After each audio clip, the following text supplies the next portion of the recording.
Pemirsa, usai varian virus COVID-19 baru di Inggris, belakangan muncul gejala baru yang menandakan orang terpapar virus ini. Apa yang menyebabkan munculnya gejala baru ini, lalu bagaimana penanganan COVID di Indonesia usai ditemukannya varian virus COVID-19 baru di Inggris? Selengkapnya dalam dialog Nusantara siang berikut ini.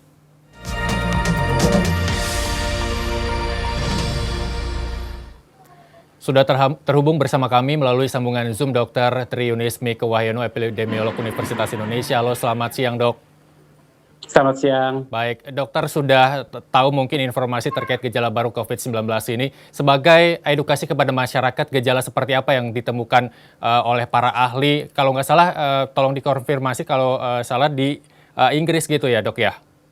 Ya, jadi Iya. varian baru pertama kali ditemukan di Inggris, kemudian selanjutnya ditemukan di Afrika Selatan, dan dari Inggris menyebar ke negara-negara Eropa, kemudian ke Singapura, dan ditemukan di Malaysia terakhir.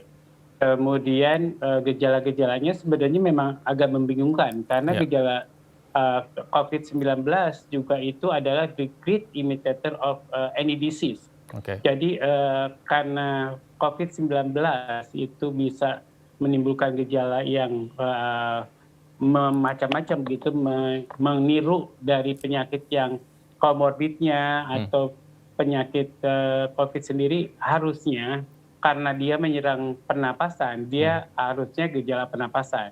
Baik. Karena dia bisa meniru penyakit lain, maka dia bisa timbul gejala seperti yang baru ini, gejala-gejala penyakitnya memerlukan gejala baru begitu. Baik, Dok, apakah memang hanya virus COVID-19 ini yang bisa meniru gejala-gejala penyakit lain yang ada di tubuh kita, ataukah memang pergerakan virus, semua jenis virus seperti itu? Jadi misalkan virus A gejalanya seperti ini, terus kemudian dapat menyerupai gejala lain, apa memang semua virus seperti itu, Dok? Seperti COVID-19? Ya, COVID-19 itu berbeda dengan influenza. Oke. Dia akan menginfeksi orang yang sedang turun, tapi COVID-19 itu imunitasnya sedang turun begitu. Oke. Jadi COVID-19 itu akan menyerang orang yang imunitasnya sedang turun. Begitu diserang, dia akan imunitasnya akan turun lagi begitu.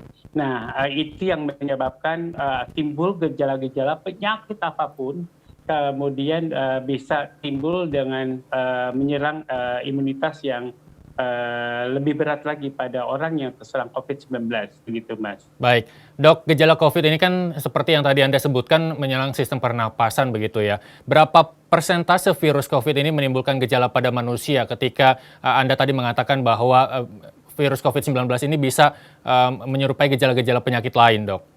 Ya, jadi setiap orang akan berbeda ya. Jadi kalau dia turun sedikit, kemudian terinfeksi COVID dan tidak turun lagi, dia akan menjadi OTG, orang tanpa gejala. Karena Oke. imunitasnya tidak turun sekali begitu. Begitu turun sedikit, kita terinfeksi virus COVID-19, kemudian dia begitu terinfeksi, dia turun lagi, maka gejalanya akan menjadi kasus ringan begitu, turun sedikit ya. Kemudian turun lagi, kalau imunitasnya turun lagi dia akan menjadi sedang, kemudian turun lagi dia akan menjadi berat begitu. Nah, yang berat dan sedang itu tergantung apakah dia ada komorbidnya. Jadi kalau ada komorbidnya, orang yang selama ini tidak hipertensi begitu, pada waktu dia terserang sedang menjadi hipertensi timbul begitu. Orang yang tidak asma begitu, selama ini begitu terserang pada kasus sedang begitu, dia asmanya timbul. Jadi penyakit apapun bisa timbul pada waktu imunitasnya turun lagi. Kalau turun lagi bisa ringan, turun lagi bisa sedang dan berat begitu. Jadi gejala apapun bisa timbul. Bahkan orang yang terserang COVID-19, kalau dia turun lalu tiba-tiba diare, padahal dia nggak diare begitu. Kemudian dia tiba-tiba bisa macam-macam gejalanya, yang penyakit yang pada waktu itu dia mungkin menjadi komorbidnya begitu. Nah, mungkin ini juga yang menjadi dilema masyarakat ketika COVID-19 ini bisa menyerupai gejala-gejala penyakit lain. Di samping pemerintah sekarang tengah gencar melakukan 3T begitu ya dok, masyarakat jadi akan enggan untuk periksa ke rumah sakit karena apapun gejala yang ditanyakan oleh dokter, pasti ujung-ujungnya harus dilakukan swab PCR begitu. Ini memang dilema masyarakat yang harus diedukasi seperti apa dok, begitu dok? Ya, jadi setiap fasilitas kesehatan sekarang screening pertamanya adalah screening COVID. Ya. Jadi karena semua rumah sakit atau pelayanan kesehatan, mau itu kayak puskesmas begitu, Hmm. begitu dia timbul gejala, maka apapun gejalanya, mau itu flu, mau itu diare, maka screening COVID menjadi anjuran begitu. Dan bahkan demam berdarah, sekarang kan musimnya demam berdarah. Betul. Harusnya screening demam berdarah, tapi karena COVID itu bisa menyerupai, jadi kena COVID bisa tiba-tiba berdarah begitu. Jadi mungkin demam berdarah menjadi komorbidnya nanti di kemudian hari baru akan diperiksa begitu. Jadi demam berdarah juga di screening untuk COVID-nya, padahal seharusnya dua-duanya pada musim demam berdarah ini, Mas. Baik, apa yang kemudian nanti akan dimunculkan ketika dokter mengambil langkah tes demam berdarahnya dulu, baru COVID-nya? Apakah memang sudah tepat COVID-nya dulu, baru demam berdarah? Tapi kebanyakan mungkin kalau saya salah tolong dikonfirmasi, ketika sudah COVID, penyembuhannya ya seputar COVID, tapi penyakit yang sebenarnya menyerupai itu seperti demam berdarah, tipes dan lain sebagainya tidak terobati. Itu apa dampaknya ya dok ya? Ya, jadi kalau sekarang begitu semua fasilitas kesehatan, kalau dia masuk demam berdarah pun akan diperiksa COVID-nya duluan, Mas. Jadi COVID apakah dia menderita COVID, kemudian kalau sudah COVID dipastikan apakah dia menderita demam berdarah baru. Demam berdarah adalah seolah-olah second penyakit begitu, second layer begitu. Jadi kalau dia menderita dua-duanya, penyakit COVID, kemudian penyakit demam berdarah, maka demam berdarahnya menjadi berat begitu. Jadi dengan imunitas yang turun, kemudian demam berdarahnya tanda-tanda harus, kalau demam berdarah seharusnya kalau dia kan ada derajat 1, derajat 2, derajat 3, derajat 4 begitu.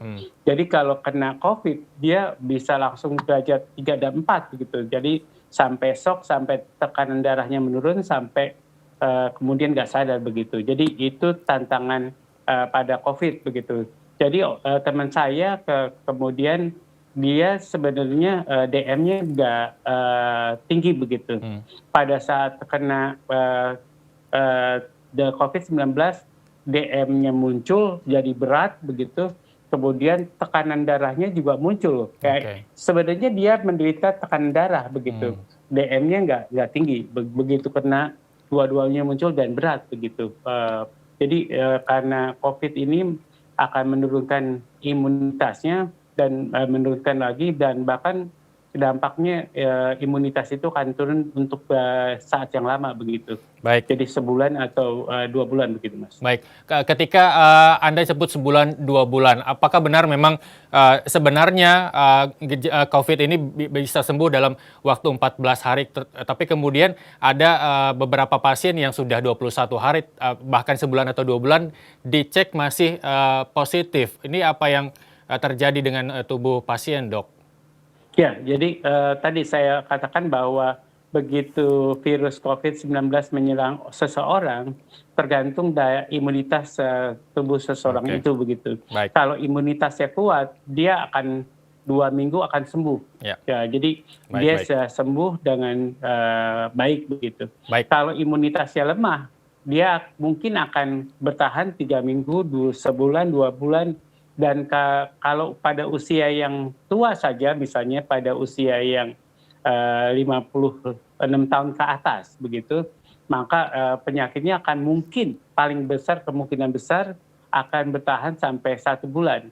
Jadi kalau ada komorbid pasti akan imunitasnya akan berturun 2 bulan. Jadi amat tergantung kondisi tubuh seseorang dan imunitas seseorang. Baik. Jadi kalau dia menyerang imunitas pada orang anak kecil gitu yang imunitasnya baik, begitu balita, dia akan sembuh dengan 2 minggu. Kemudian kalau anak sekolah juga mungkin sembuh 2 minggu. Begitu orang tua sembuhnya akan jadi 1 bulan begitu. Atau kalau ada comorbid dia 1 bulan atau lebih begitu.